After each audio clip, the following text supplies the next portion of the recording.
level before they enter school. Right. Because what happens is if they're behind when they hit at kindergarten, our teachers are having to, really burn rubber to get them caught up to be at first grade. So then every year they're having to, work really hard.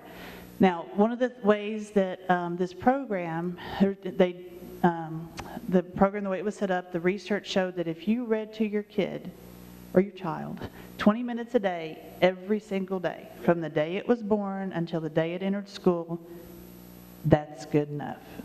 They will understand the concept of a book. They'll understand, how words are laid out on a page. They'll understand how a story progresses. Some people, that's just not something that's available in their home. So we actually try to set up ways where we can help the students when they come into school, either before school, after school.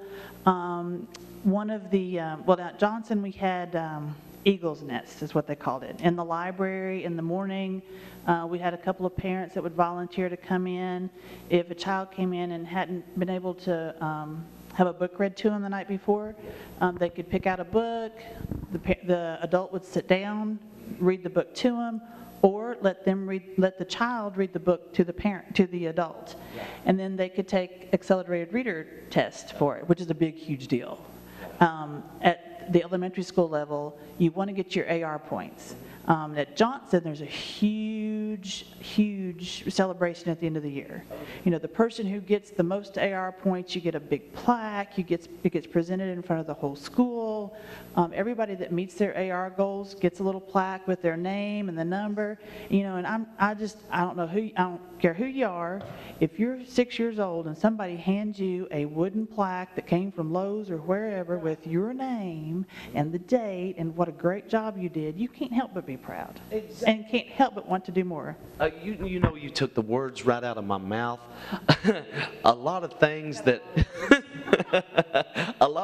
happened to me in elementary school, I still look back to this day on. I've still got certificates from the yearbook pictures and everything like that, and it's just a special time in your life, and you're impacting these kids' lives. And like you was talking about, reading to your child, reading. We'd like to encourage the parents. It starts at home. And there might be a possibility of some parents that cannot read, or a possibility that there's a single parent household and maybe they don't have the time. Maybe they're working double shifts or whatever. But if you'll take the time to love your child and sit and read with that child, it will do better in school. I'm going to ask you about activities and things like that. When I was in elementary school, some of the activities that we did still stick in my mind. I remember a time when this man would come into the school and he would have these Muppets.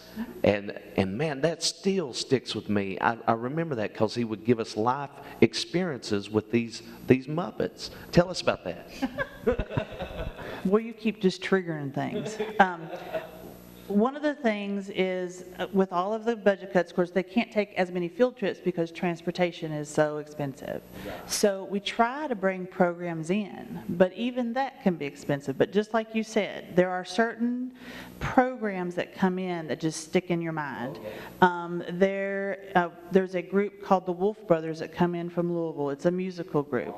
And they have like 6 or 8 different routines that they'll come, they'll play. We had them come and do Taming the Wild West right before our field day as part of our field day. The kids loved it.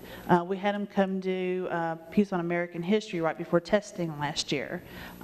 There is one of my favorites because I'm a science person. There's a group that comes down from Ohio, and it's basically like a big science fair. They pull their truck up, they unload it, they lay everything out in the gym, and there's like 12 different stations with questions, things you can touch, things you can look at, information.